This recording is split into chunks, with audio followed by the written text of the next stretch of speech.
시청자 여러분 안녕하십니까? 진영의 파워피플의 진영의 변호사입니다. 정치란 국민 개개인이 인간다운 삶을 영위할 수 있고 또 사회 질서를 바로잡는 역할을 하는데 바로 그 핵심이 있다고 할 수 있겠는데요. 제가 오늘 이렇게 정치에 관한 이야기로 시작하는 것은 다 이유가 있습니다. 오늘 진영의 파워피플에서 만날 주인공은 평소 정치란 국민 개개인에게 행복한 삶을 살 수 있도록 해야 하고 그 중에서 특히 우리 사회의 약자들을 위한 좀 더 배려가 될 수 있는 것이 정치여야 한다라는 정치 이상을 가지고 계신 분이기 때문입니다. 과연 어떤 분이실지 궁금하시죠? 진영의 파워피플에서 지금부터 만나보겠습니다.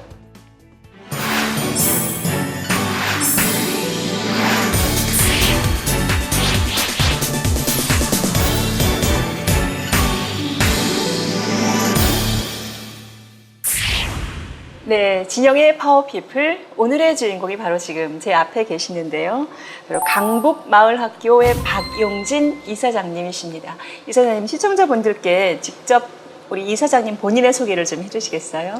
아유, 예, 시청자 여러분 반갑습니다. 강북마을학교 이사장이기도 하고요. 어디서 온 듯한 사람이죠. 예전에 민주당 대변인 했고요. 지금은 새정치민주연합의 정책위 부의장 맡아서 조금이라도 세상이 좀 변화되는 그런 모습 만들려고 노력하는 정치인이기도 합니다. 반갑습니다.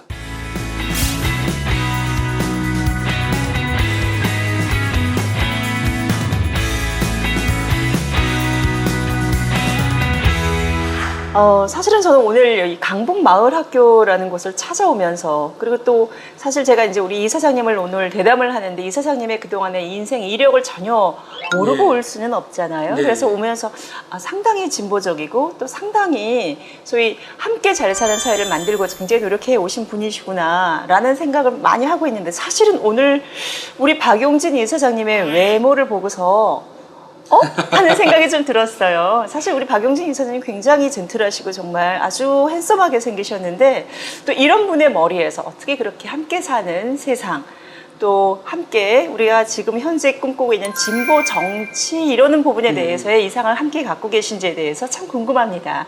오늘 저희 1시간 동안에 대담하는 거 잘 부탁드리겠습니다. 네, 감사합니다. 잘 따라갈게요. 네, 진영의 파워피플 바로 첫 번째 코너는요. 키워드로 알아보는 박용진 이사장님의 인생 스토리입니다. 자, 첫 번째 키워드를 보니까요. 위인전을 좋아하는 어린 독서광이네요.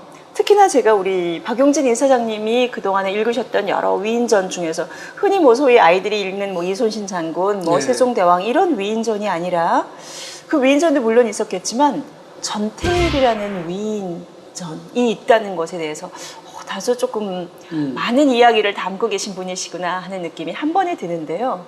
자, 우리 박용진 이사장님 어렸을 때 어떤 분이셨을까요? 일단 많이 나댔어요.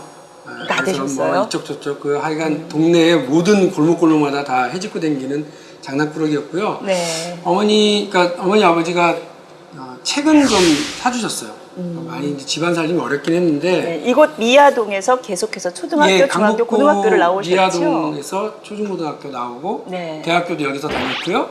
그리고 결혼해서 다시 여기서 지금 계속 살고 있어요. 그러면 거의 미아동에 털을 잡다 못해 이제 뿌리를 박을 정도의 그런 아이들도 키우고 토박이시군요. 있으니까요. 예. 네.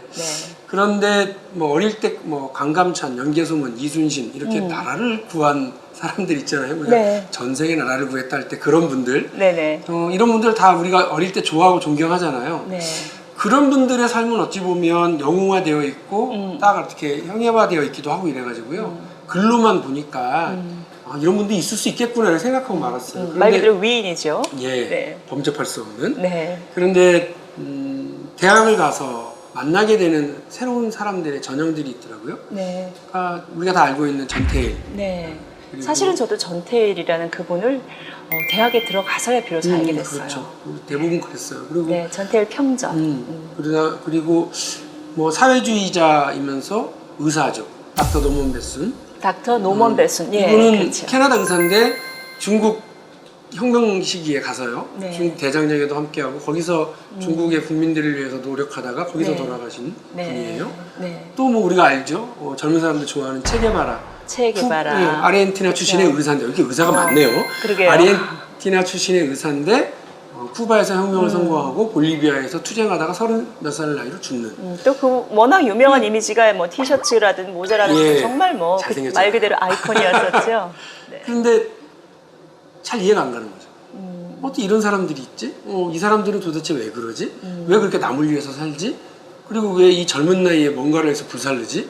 하는 궁금함들이 이제 생기기 시작한 거죠. 네. 특히나 저는 전태일에 대해서 뭐 전태일 평전을 읽고 나서 사람들이 한 번에 전태일을 존경해서 전 잘 이해가 안 됐어요. 이해할 수 없는 네. 인생이었잖아요. 네. 자기도 그렇게 어렵고 힘겨우면서 자기보다 더 어렵고 힘겨운 여공들을 위한 고민을 하고 결국 자기 몸까지 내주는, 불교로 얘기하면 소신공양하는 거고요. 네. 기독교적으로 얘기하면 그 속죄양, 희생양처럼 자신을 내놓잖아요. 네. 저 같은 사람은 이해를 못하는 거죠. 그런데 그런 삶이 세상을 바꾸는구나라고 하는 건 있었어요. 그러니까 전태일이 다른 사람을 향해서 욕 한 바가지, 뭐 예를 들면 뭐 짱돌이라도 하나 던지고 남의 집 유리창을 깨거나 이런 사람이 아니라 자기의 모습으로 세상 사람들을 감화시키고 변화시켜내는. 그러니까 저는 감히 예수님하고도 비슷하다 이런 생각도 했었어요, 실제로. 네. 근데 실제로 사실은 전태일은 그때 당시에는 어찌 보면 물론 그 직종에 있어서겠지만 재단사라면 나름 그 공장에서 그럼요. 그래도 어느 정도 소위 기술자죠. 기득권이라고도 할 수 그렇죠. 있는 그런 지위임에도 불구하고 항상 소위 그때 시다라고 했죠. 왜 그보다 훨씬 더 어리고 못한 처지의 여공들을 위해서 자신의 도시락, 자신의 풀빵, 뭐 풀빵 그래, 이런 풀빵. 것까지 네, 그렇게 붕어빵까지 내주었었던 정말 인간적인 그런 분이죠. 그러니까 그런 고민이 시작되는 거죠. 이 젊은 사람이 그 어린 나이에 세상에 대한 모든 걸 이렇게 짊어지고 갔구나. 네. 뭘까 고민을 했고요. 그러니까 체게바라의 책을 읽으면서 그의 일기를 보면서 이렇게 세상을 불살라가면서 살 수도 있겠구나 생각을 했어요. 그래서 나이 20살을 넘어서고 나서부터 세상을 변화시키는 거, 네. 지금보다 더 낫게 만드는 거, 지금 어렵고 힘든 조건에 있는 사람들이 더 나은 조건과 더 좋은 삶으로 변화하는 것에 내가 뭘 할까에 대한 고민을 하기 시작한 거예요. 그게 이제 운동권으로 가는 길이었던 거죠. 근데 지금 그러면 정말 위인전에 빠진 또 그 우리가 흔히 말하는 전형적인 위인이 아닌 그때 사회적으로 보면 다소 이단적인 위인이라고 할 수 있는 그런 분들에 빠진 우리 박용진 위원장님이, 이사장님이 결국은 그때 위인들의 영향을 지금까지 마음에 담고 계신 거군요. 예, 그러니까 20살 초반 때, 20대에 가졌던 생각이요. 저는 평생 가는 것 같아요. 그래서 저 10대 후반, 20대 초반에 전쟁을 겪었던 분들, 지금 80대 분들이거든요. 네. 그분들이 우리 젊은이들이나 우리 사회의 진보적인 세력들을 향해서 조금은 보수적으로 얘기하고 또 지나치게 움직인다라고 막 공격하고 이렇게 하는 네. 것에 대해서 저는 이해해야 된다, 젊은 사람들이. 그 시기에 전쟁이라고 하는 그 참혹한 시기를 통해서 살아남으신 분들이라서 네. 그분들이 생각하는 혹은 사회를 진보, 바라보는 시각, 혹은 뭐 우리 사회에서 약간 역동적으로 가면 불안해하시고 네. 북한에 대해서는 티를 떨고 이러는 것들이 경험으로 얻어지는 거기 때문에 저도 그러시겠죠? 마찬가지입니다. 20대 초반에 가진 생각이 평생 저를 지배할 거라고 생각해요. 바로 그 20대 초반에 대한 이야기를 저희가 자연스럽게 또 여쭤볼 수밖에 없는데요. 두 번째 키워드가 바로 어설픈 커밍아웃이에요.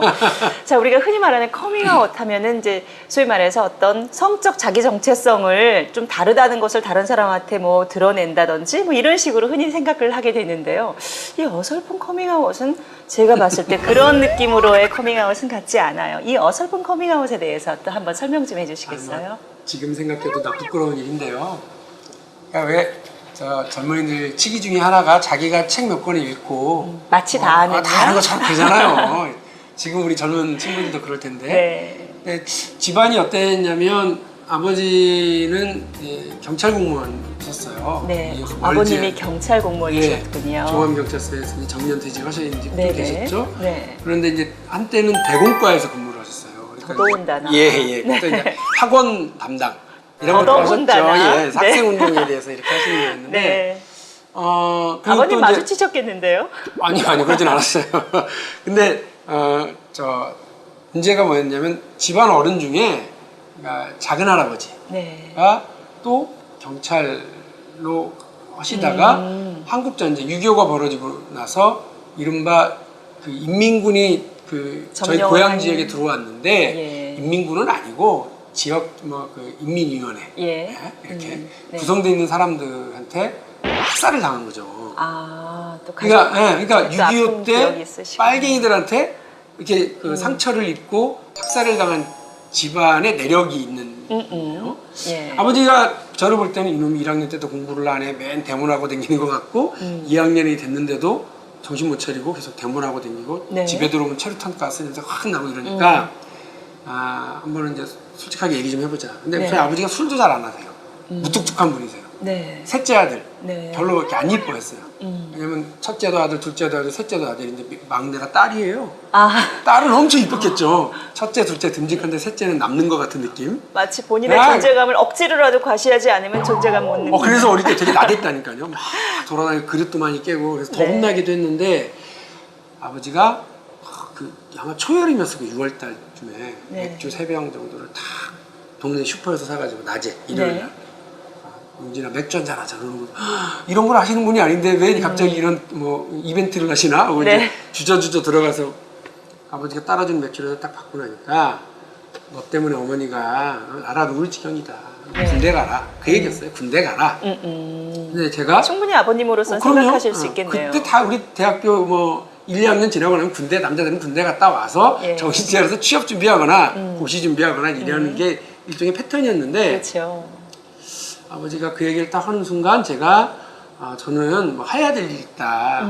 아직 잘 맡아야 될 일이 있다 이렇게 얘기를 하고 해서 약간 논쟁이 시작된 거예요. 네네. 그래서 아버지가 저를 너 이러다가 뭐 빨갱이 되는 거 아니냐 너처럼 그렇게 가면 뭐 정신을 휩쓸리다가 인생 망친다 이 얘기까지 딱 나왔어요. 또 아버님의 시각으로는 또 얼마나 불안하셨겠어요. 불안하시죠. 본인은 경찰, 더더군다나 대공 업무를 하시는 경찰이셨는데 학생 운동하다가 이렇게 당신이 보시기에는 인생 약간 망가신 사람들 망친 얼마나 사람들이 많이 많죠. 보셨겠고. 그죠? 그런데 네. 제가 그때 뭐라고 말씀드렸냐면 저 그렇게 철없는 사람 아닙니다.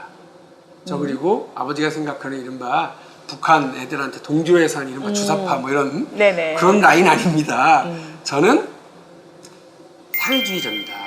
사회주의자입니다. 근데 저기서 제가 얘기한 사회주의자는 라고 선언을 뭐냐면 하셨군요. 민주주의자이자 평등주의자이자 이상주의자를 얘기한 거예요. 그러니까 소위 말하는 함께 책몇 사는 권 사회 보고. 건설을 위하는 뭐 이런 의지를 갖고 계셨던 사회주의자다. 책에 그렇게 써 이런 있더라고요. 건가요? 그래서 네. 책 몇 권 보고 책에. 사회주의가 나쁜 게 아니구나 이런 생각을 하고 그 얘기를 아버지한테 툭 던진 거죠. 네. 그래서 아버지 저는 나름대로 이렇게 뭔가 철학도 있고 가치관도 분명하고 공부도 차근차근히 하고 있는 세상을 바꾸려고 하는 준비를 잘하고 있는 나름 괜찮은 젊은이의 아버지의 아들을 믿으세요 이런 의미로 네. 아버지 저 사회주의자예요. 아버지 저 사회주의자예요. 네. 이렇게 얘기하면 아버지가 그러냐 이제 이렇게 생각할 줄 알았나 보죠. 얼굴이 지금도 생각해보면 막 확 변하시는데요.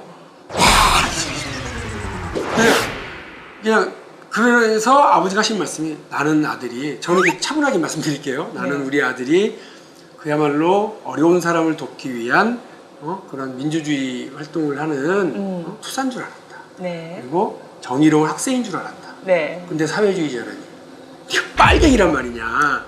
너 우리 집안에서 네 작은 할아버지 어떻게 돌아갔는지 알면서 그러냐. 네네. 네 아버지가 지금 뭔 일을 하고 있는지 알면서 이러냐면서 막 그러시는데 내가 아버지 얼굴이 싹 변할 때부터 알았어요. 내가 실수했구나. 말 잘못했구나. 네. 전혀 아버님을 배려하지 않고 제 혼자 생각에 혼자 이렇게 동굴에 갇혀 있다가 툭 내놓은 말이 사회주의자예요. 네. 아버지가 하신 말씀 그대로 제가 그렇게 하고 있는 거예요. 네. 그런데 사회주의자라고 툭 던져버리니까 아버지는 그날 그 충격 네. 때문에 오발대발 하셔서 이거를 수습하는데 제가 한 달 걸린 것 같아요. 그럼 그 이후의 오해를 어떻게 아버님이 혼자서 푸셨나요? 아니면 푸셨어요? 아들에 대한 행동을 보고 제가 말하는 사회주의자라는 것이 소위 말하는 사회적으로 말하는 뭐 속칭 빨갱이니 뭐 이런 뭐 국가 전복 세력으로 말하는 건 아니었구나라는 전혀 쓰는 스스로의 개념이 달랐는데 이해를 하셨던 건가요? 아니요 못 하셨고요. 네. 첫 번째 구속이 됐을 때 그러니까 그 아버지하고 그 대화가 있었던 게 91년도예요. 네. 2학년 때. 94년도에 총학생회장을 하다가 잡혀서 구속이 되고 나니까 그때 또 아버지가 현직에 계셨거든요. 네. 저 때문에 우시더라고요.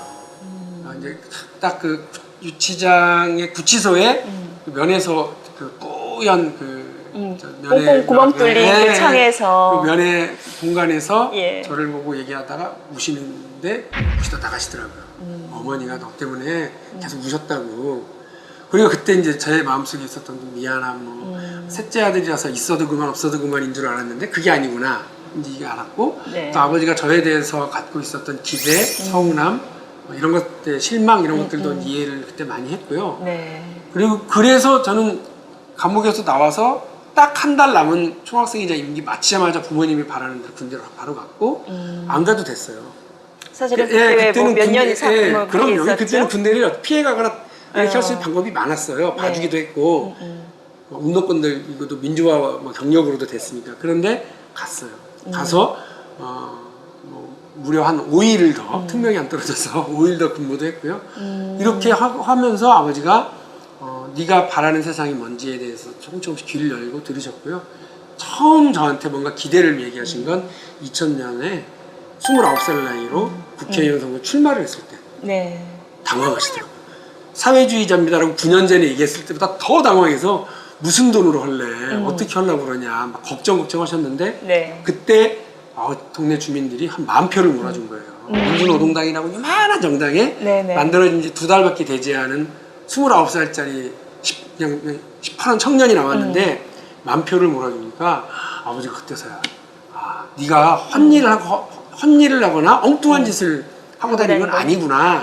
사람들이 너에 대한 기대가 있구나. 라고 그렇게 알아주셨죠. 바로 그것과 연결돼서 그 이후에 즉 정치인으로서 또 진보 사회를 꿈꾸는 운동가로서의 인생의 이야기를 한 번 더 들어보겠습니다.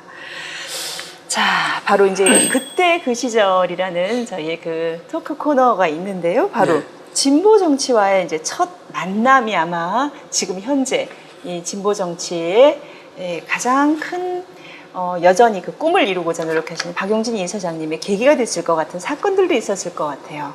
즉, 그러니까 20년 전에 이미 이제 군대 내에서 전역을 하셨고, 또 대학도 졸업했고, 그리고 난 다음에 이제 본격적으로 본인의 꿈꾸는 사회를 만들기 위한 사회운동을 시작하셨지요. 자, 그런데 그것이 곧 진보 정치와의 첫 만남이 바로 인생의 첫 단추가 됐단 말이지요. 그럴 때 있어서 어떤 계기로 내가 사실은 진보 정치라는 것이 사실 소위 말하는 뭐 야당에 또 야당 중에서도 여러 가지 소위 활동을 할 수 있었을 텐데 또는 꼭 정치가 아니어도 됐을 수도 있는데 굳이 정치인으로서 특히나 그 중에서도 조금 야당 중에서도 조금은 더 진보적이라고 할 수 있는 그 당의 대변인으로서의 어떤 활동을 시작하시게 된 기억에 남는 사건들이 있으셨을 것 같아요. 사실은 학생운동을 할 때는 뭐랄까요, 혁명? 이런 거에 대한 약간 들떠있는 거였어요. 기대도 네. 있고요. 네. 아마 87년 6월 항쟁의 여파가 계속 미쳐 있어서 그런 것 같아요. 학원 가는, 대학 가는. 예. 그런데 92년도에 기억하실지 모르겠는데 이 김영삼 대통령이 당선되던 대통령 선거에서 백기환이라는 무소속 후보가 나갔는데 그 민중 후보라는 타이틀을 네, 저 당연히 기억나죠. 예. 그 백기환 후보의 선거운동을 학내에서 책임자로 맡아서 네. 선거를 치러서 성균관대학교 책임자로 네네. 그걸 치르고 나서 참 쓰라렸어요. 내 생각은 이렇게 맞고 내 주장은 이렇게 옳은데 아버지하고 소통 못했던 것처럼 네. 국민들은 왜 우리를 그때 1.13%인가를 찍어주더라고요. 1.13%는 그 다음 날 선거 끝난 그 다음 날 동아일보 사설을 제가 기억을 해요. 뭐라고 써 있었느냐면 예. 뭐 김영삼 후보는 호랑이 굴에 들어가서 호랑이를 잡은 셈이 됐고 네. 김대중 후보는 다시 한번 뭐 실패해서 정치를 떠났다. 백기환 후보는 1.3%, 1.13%라고 하는 뭐 처참한 결과를 얻어서 우리 사회에 별 의미 없는 존재임을 확인했다는 거예요. 아이고야, 내 생각은 이렇게 옳고 우리 생각은 이렇게 우리 국민들의 삶을 바꾸려고 그러는데 왜 이러지? 근데 곰곰이 생각을 해보니까 우리가 틀린 거예요. 어떤 점에서요? 우리가 옳다고 떠든다고 국민들이 그걸 어떻게 믿어주나요? 네. 그야말로 한 여성의 온전한 사랑을 얻기 위해서도 남성이 얼마나 많은 애를 써야 됩니까?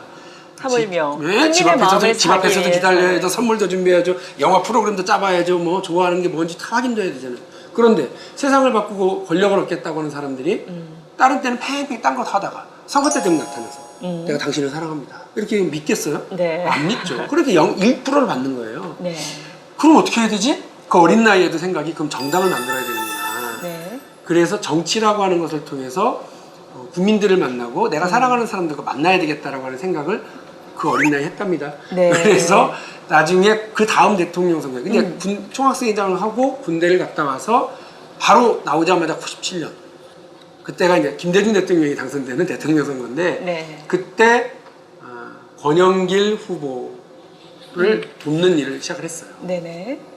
근데 권영길 후보와 첫 만남 아주 의미가 컸죠. 왜냐하면 백교환 후보는 그야말로 그냥 제야운동가였어요. 예. 멋있죠. 그러나 항상 그분의 그 두루마기와 그 헝클어진 머리가 저도 기억이 나네요.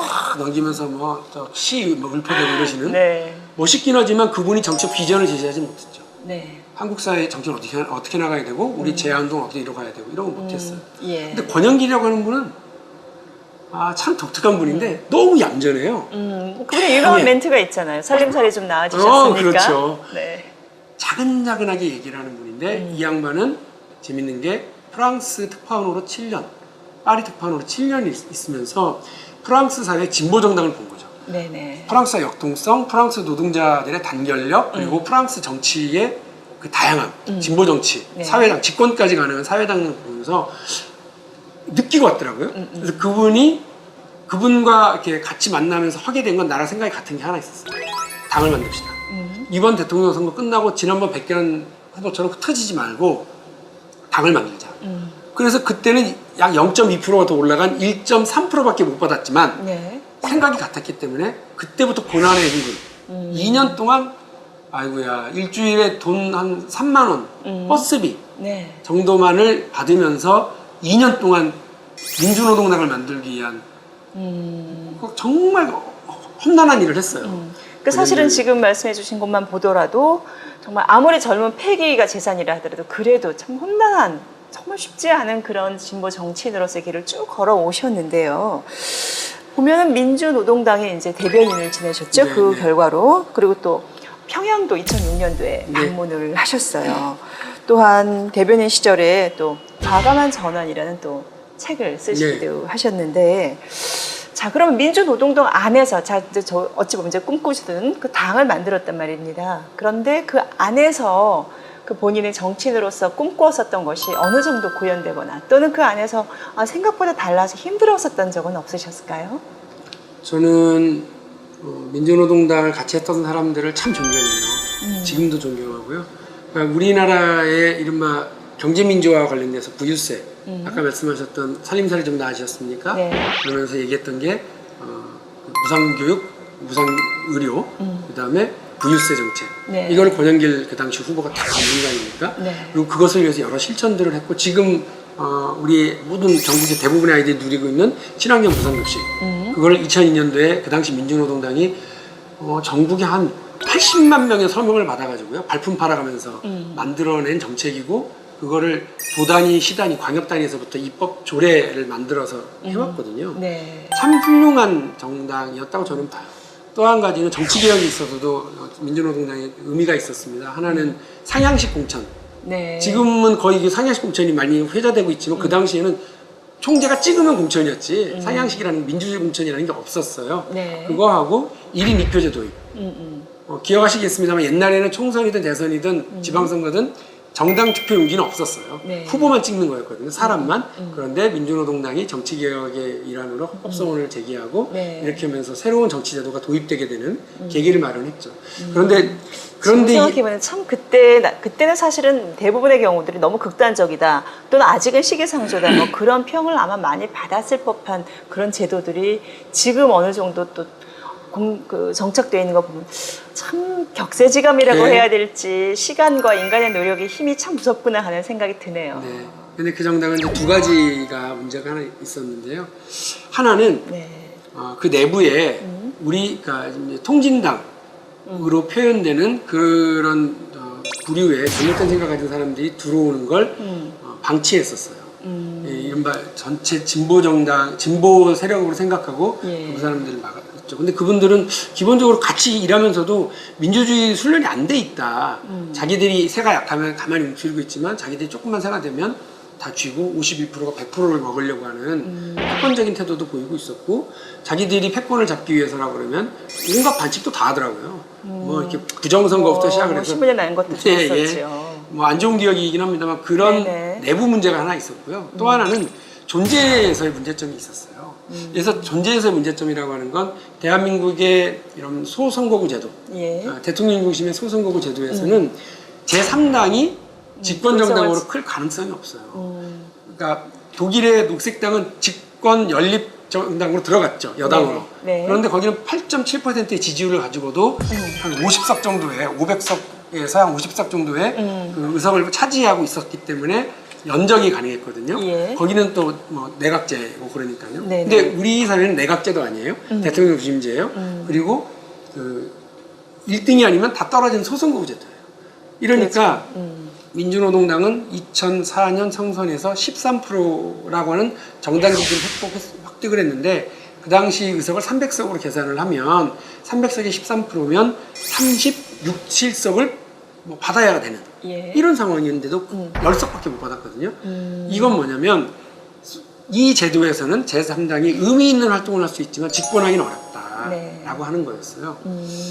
제가 제일 고민했죠.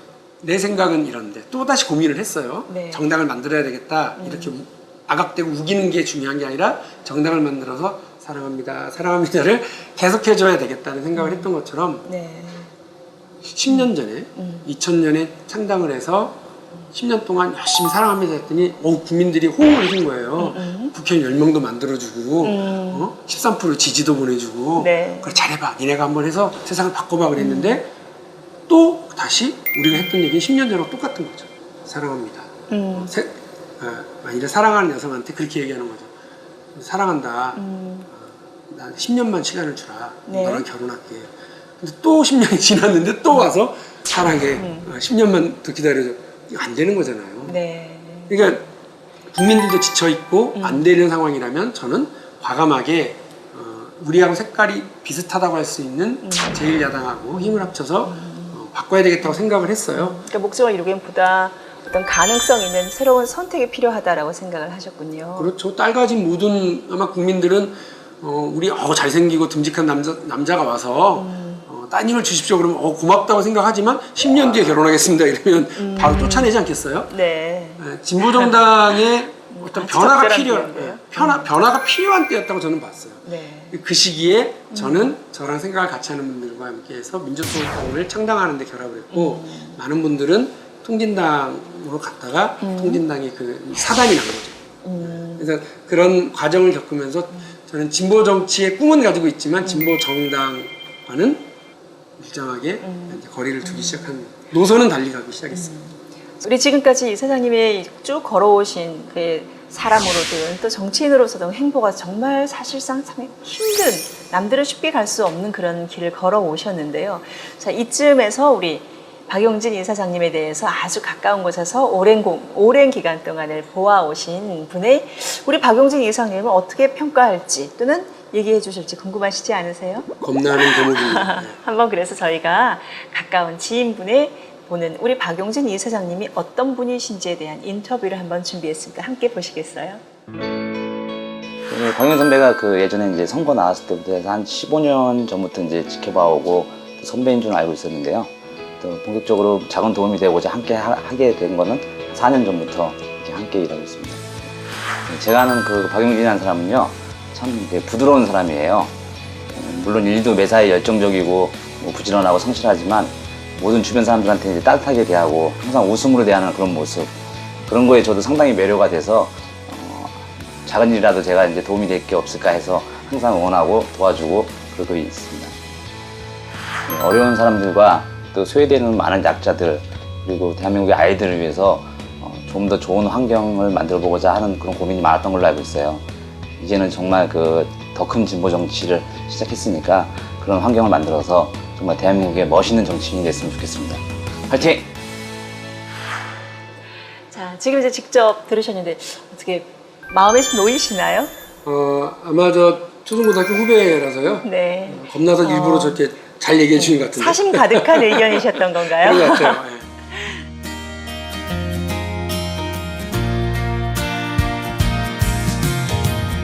I'm getting high on lullabies, and you leave me breathless, and I feel alive as time goes by. I can't help but feel blessed for falling and crawling for the times when everything was blue. There's nothing left to do. I'm coming back to you.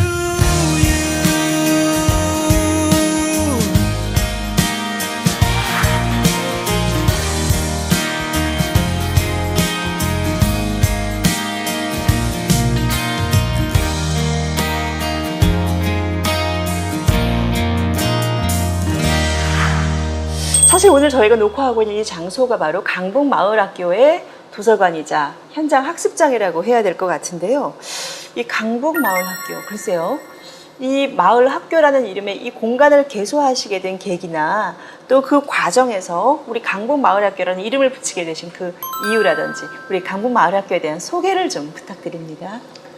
흔히 이제 정치인들이 동네에서 사무실을 내면 그 공간이라고 하는 게 뭐 거만한 소파, 뭐 그럴싸한 뭐 벽걸이 뭐 네. 이런 것들, 이름도 방, 선거사무소 뭐 이런 이렇죠? 거. 네. 네. 별로 좋아하죠.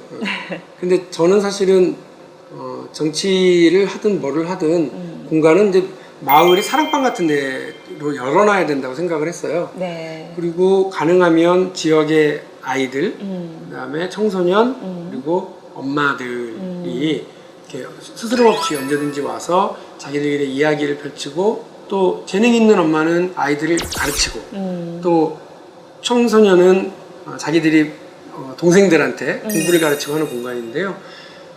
그렇게 해서 서로가 나누고 가르치는, 배우는 이런 공간으로 만들려고 했어요. 사랑방 같은 공간으로. 강북마을학교를 만든 지는 이제 한 4, 5년 정도 네. 됩니다. 그런데 이 공간에서 지금 진행되고 있는 프로그램 말씀을 드리면 네. 지역의 그 외국어고등학교 다니는 고등학생들이 초등학생들을 위한 디바인 글리시 학교를 엽니다. 그래서 일주일에 한 번 소위 재능 기부 재능 기부를 하는 또 거예요. 예, 마을 공동체에 대한 자기의 재능 기부예요. 그렇죠. 그래서 여기서 아이들 가르치고 언니와 형아들이 공부를 영어를 가르치니까 너무 재밌어하고요. 네. 영어로 노래를 배우고 책도 같이 읽고 이렇게 네. 해요. 그리고 또 청소년들끼리의 멘토 멘티 네. 이런 거라고 봐야 엄마들은 될까요? 여기서 자녀들이 공부를 하고 있을 때 다른 공간에서 자기들끼리 모여서 예를 들면 친환경 비누 만들기, 네. 친환경 샴푸 만들기 이런 걸 하면서 친환경 소재로 세상을 조금이라도 덜 피곤하게 만들려고 하는 네. 그런 것들에 대한 공부를 하기도 하고요. 밤에 아빠들이 모여서 뭐 좋은 아빠들을 위한 독서 클럽 이런 네. 것도 있고요. 또 수학 교실, 네. 또 영어 원어민 영어 교실.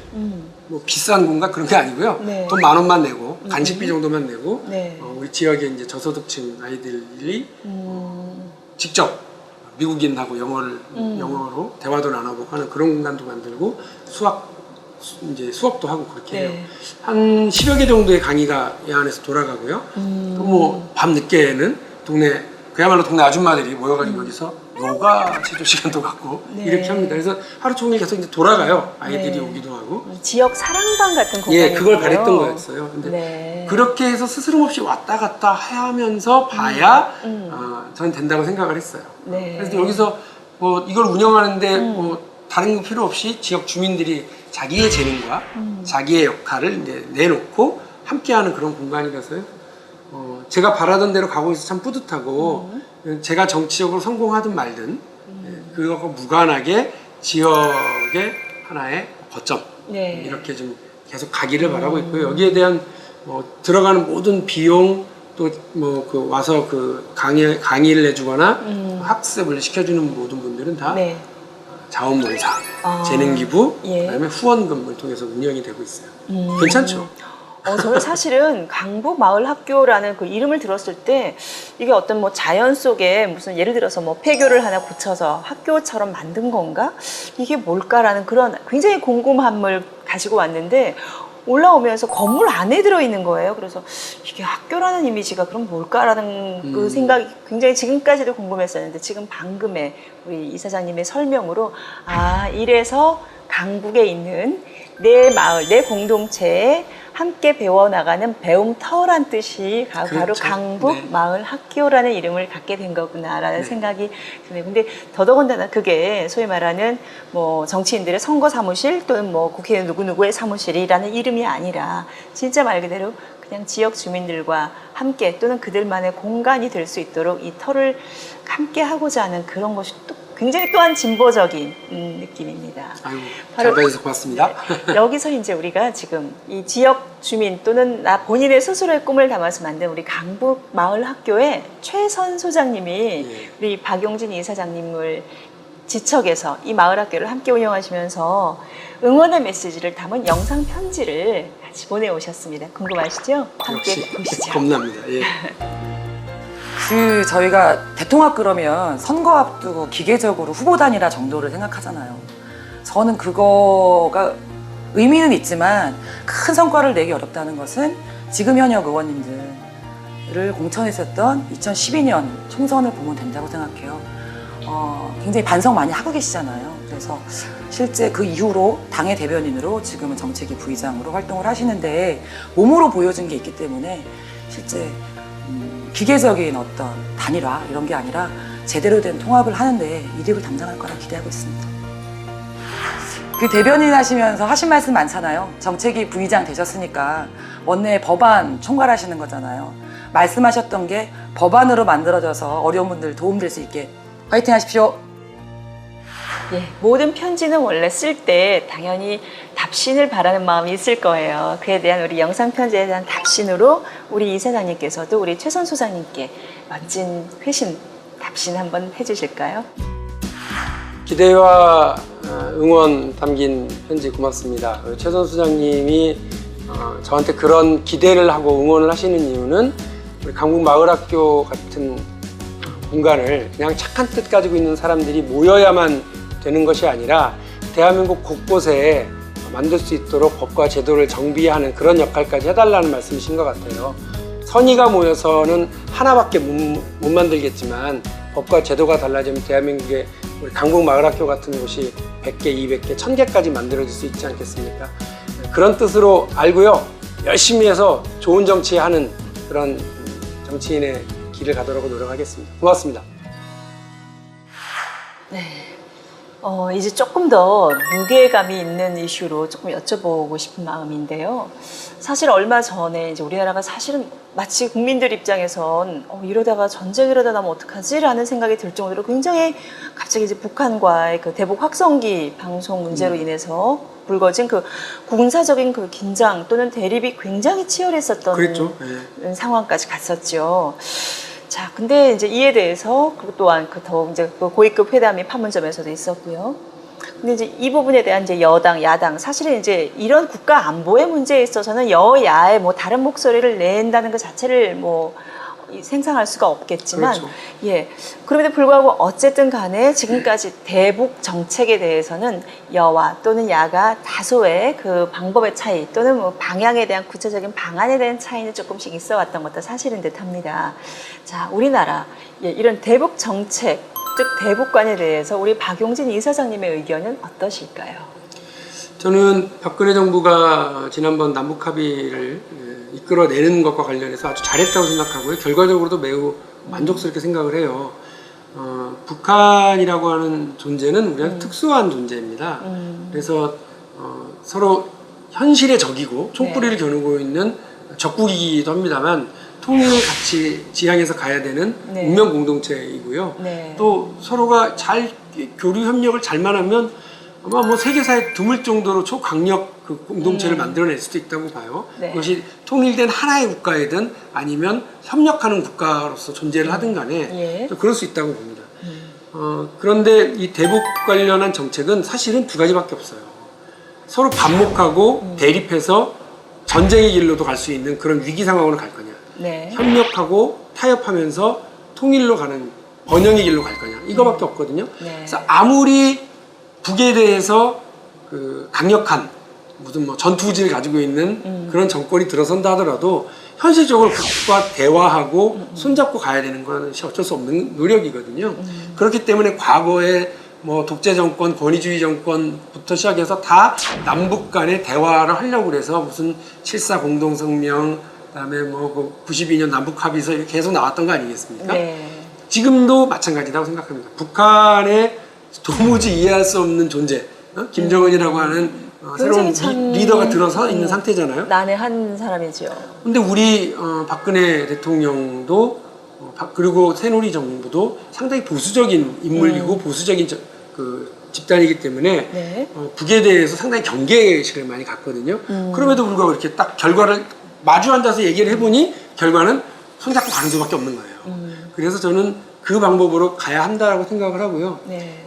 그 방향에서 정부가 틀리지 않을 거라고 생각한다면 뭐 네. 당연히 야당도 협력하고 네. 박수치고 같이 할 수밖에 없다고 생각합니다. 아까 우리 이사장님이 적어도 이제 국방, 외교, 안보에 대해서만큼은 여야의 다른 목소리를 내기는 어렵다라고 말씀하신 것 저도 참 동의합니다. 실제로 이거는 국가적인 이익의 문제이지 어떤 당이나 정책의 어떤 구체적인 의견 차이를 있을 수 있는 부분은 사실은 아니겠죠. 그렇습니다. 또 굉장히 요새 이제 또 점점점 선거가 이제 내년 총선이 2016년 4월로 다가오고 있는데요.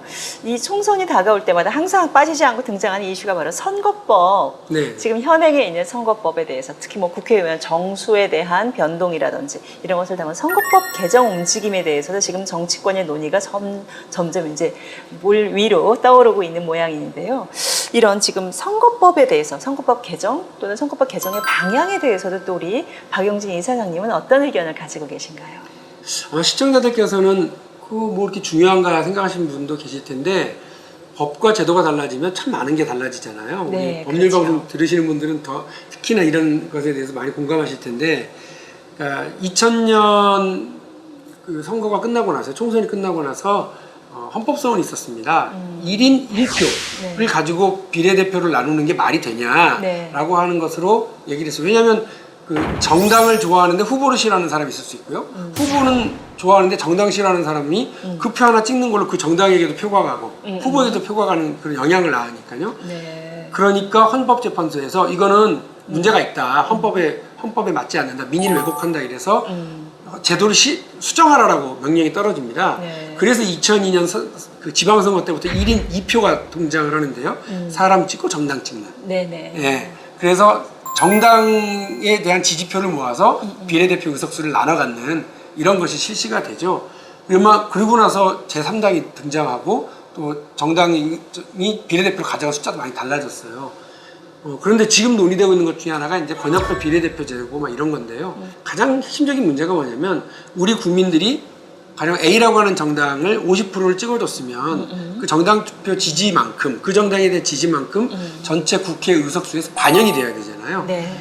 300석의 대한민국 국회라면 50%를 받은 정당이 A 정당이 있으면 150석을 가져가는 게 맞죠. 그게 민의를 반영하는 거거든요. 네. 그런데 50%를 받았는데도 50%를 받았는데 지금 가져가는 건 한 55%, 56% 이렇게 받아가요. 네. 거대 정당 두 개가. 그리고 작은 정당은 한 20%, 10%를 받았는데 제가 손에 쥐는 거는 한 3%밖에 안 되는 약간은 민의가 왜곡되는 그런 것들이 있으니까 이것을 넘어서기 위한 권역별 비례대표제, 독일식 정당명부 비례대표제를 이야기를 했었던 거거든요. 네. 근데 지금 보니까 양당이 다 별로 할 생각이 없는 것 같아요. 시간 거의 다 지금 놓치고 있고 선거법과 관련된 논의는 지지부진해 가고 있어서요.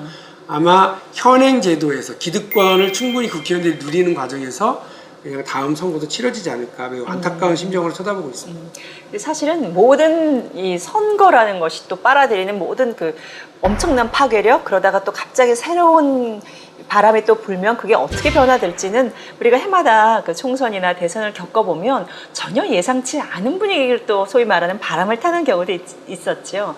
이번 총선도 정말 다가오는 내년 총선도 과연 어떤 모습으로의 총선이 치러질지 사실은 한 국민의 일원으로 참 흥미진진한 기대감이 있습니다. 자, 이제 오늘의 마지막 질문을 드려야 할 것 같습니다. 정치인으로서 또 사회의 젊은 세대의 리더나 일꾼으로서 지금까지 열심히 살아오신 박용진 이사장님이 앞으로 인생에서 이루고자 하시는 꿈이 있다면 어떤 것일까요?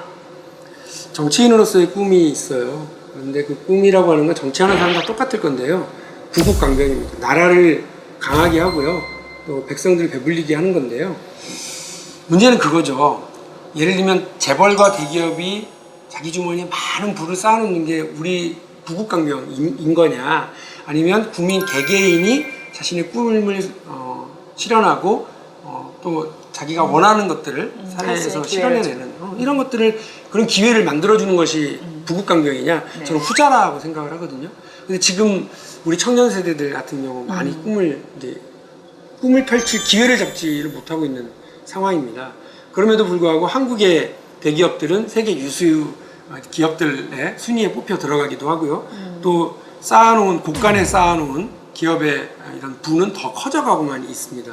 혹시나 기업이 더 큰 부를 가지고 있는 그 속도와 우리 젊은이들이 꿈을 이뤄가고 있는 속도가 똑같은 건 아닌지, 우리 사회의 부와 희망의 무게가 한쪽으로 너무 기울어가고 있는 건 아닌지, 이게 제 걱정인데요. 진보는 밥 먹여주는 진보여야 된다고 생각을 하고요. 정치는 먹고 사는 정치를 실현시켜야 된다고 생각을 합니다. 거기에 가장 우선으로 20대 우리 청년들, 30대 청년들이 자신의 꿈을 실현할 수 있는 공간, 일자리를 열고, 또 부모 세대와 자식 세대가 그것을 위해서 협의하고 협력하고 양보해 나갈 수 있는, 그걸 누가 하겠어요? 사실은 그게 정치의 역할이고 정치인이 서 있어야 될 공간이라고 생각하거든요. 네. 그거를 하기 위해서 열심히 노력을 하겠고요. 그런 기회가 저한테 온다 그러면 대한민국을 보다 풍요롭고 꿈이 실현되고 무게추가 서로 잘 맞는 네. 평등한 사회로 만들어내는데 모든 걸 바쳐도 노력을 해보겠습니다. 이 강북 마을학교라는, 어찌 보면 흔히 말하는 정치인의 사무소, 사무실 이런 것과는 전혀 다른, 말 그대로 지역 주민들과 같이 부대끼고 호흡하고 이런 사무실로서의 이름이 강북 마을학교. 글쎄요, 강북 마을학교에 정말 이런 작지만 따스한 이런 공간의 주인, 또 이사장으로서 정말 세상을 바꾸기 위해 발로써 직접 지금까지도 뛰어오셨지만 앞으로도 더 큰 보폭으로 성큼성큼 뛰어가실 박용진 이사장님의 미래를 믿습니다. 고맙습니다. 이 시대의 올바른 정치의 역할에 대해서 오늘 우리 박용진 이사장님 말씀해 주신 이 말씀을 끝으로 진영의 파워피플 다음번에 뵙겠습니다. 감사합니다.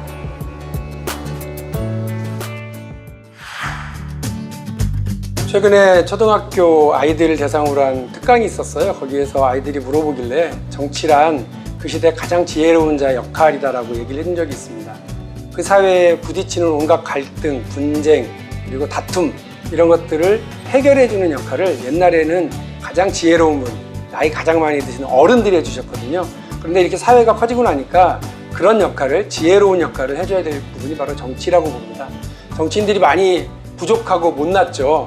하지만 그렇지만 그런 정치인들 중에서 좋은 정치인, 그리고 좋은 정당, 좋은 정치를 구르는 몫은 바로 국민 여러분들의 몫입니다. 그래서 그 시대 정치의 수준은 그 시대의 국민들의 수준을 반영하는 것이기도 합니다. 따라서 그 시대 가장 지혜로운 자의 역할은 국민 여러분들의 역할이기도 합니다. 정치의 역할에 대한 기대 버리지 마시고요. 좋은 정치를 위해서 국민 여러분들이 많은 관심과 응원을 부탁드리겠습니다. 저도 열심히 하겠습니다. 고맙습니다.